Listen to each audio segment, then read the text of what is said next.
Hey,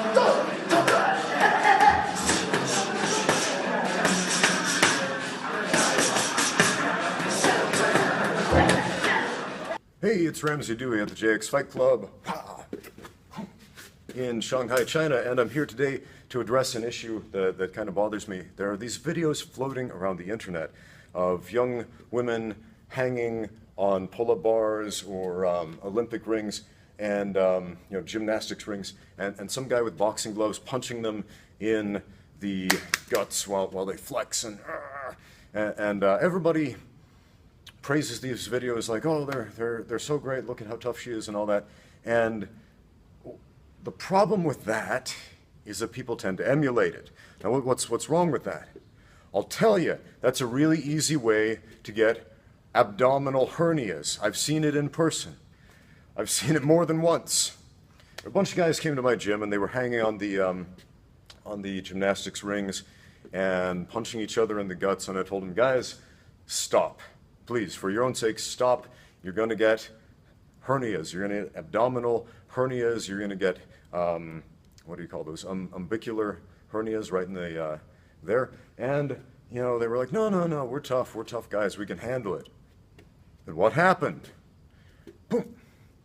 This lump of intestines popped out between this guy's muscle striations about that far. Big old lump right there, and he's like, whoa, what is that? It must be a bruise. And I said, dude, that's a hernia. Now you need surgery. I warned you. He's like, no, it's a bruise. I'll just put some ice on it. Putting ice on injuries is great for a lot of injuries, not for hernias, okay?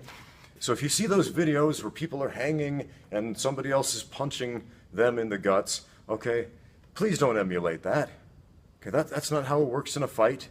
If you're getting repeatedly pummeled in the guts in a fight without intelligently defending yourself, guess what happens?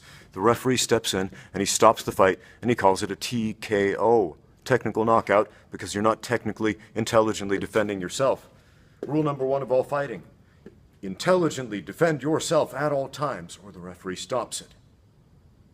Right? That's true in MMA and kickboxing and boxing and sanda and all forms of combat sports. If you're not intelligently defending yourself, the fight's over. Okay? And additionally, if I'm hanging and my abdominal muscles are all stretched out, they're stretched tightly, okay, and somebody's beating on them repeatedly, I don't have the chance to properly breathe. If you get hit, you've got to brace yourself with your breath. Okay, anytime you get hit, you'll notice I'm making a very specific sound. I'm hissing, like a snake. Okay, that allows me to deflate my lungs partially and at the same time tighten up the abdominals. Okay, if somebody's just teeing off on my guts and I don't have the time to brace myself properly and breathe correctly, what's going to happen? This is going to start snapping. Then we get hernias. And the intestines will quite literally poke out between your muscles and bulge out underneath the skin. Again, I've seen this more than once. Please don't let it happen to you. There are much, much better ways to work your abdominal muscles that do not involve risk of personal injury. So, train safe, guys. Thank you for watching. Now, get out there and train.